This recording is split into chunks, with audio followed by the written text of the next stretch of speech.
So there's this sisterhood of the traveling pants, but what about a traveling t-shirt? A Windham High School alumnus cooked up the idea as a way to reconnect with his classmates.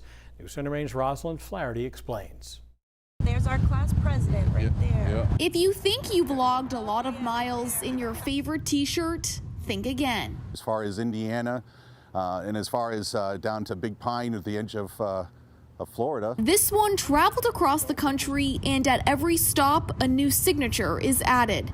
There's more than 100 of them now, all of them from members of the Windham High School class of 1989. Now we're getting into the sleeves. David Wells came up with the idea last September and thought it would be great for people in the class to sign it for their 50th birthdays.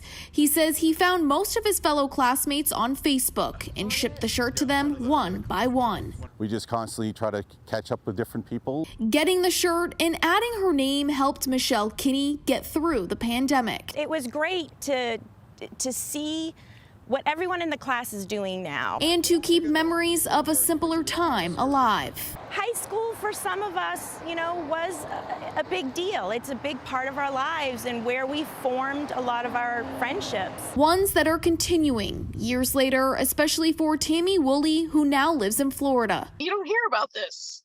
And it brought our class back together. I had no idea where a lot of these people even lived, and let alone I knew there's people in Florida that I didn't even know lived here. Proof that while some friendships fade over the years, they can be rekindled, as long as you're willing to wear your heart on your sleeve. In Windham, Rosalind Flaherty, News Center, Maine. On top of the shirt, there's also a private Facebook group where members of the class can catch up. And he says when the shirt is done collecting signatures, he'd like to put it in a shadow box and put it on display inside the high school.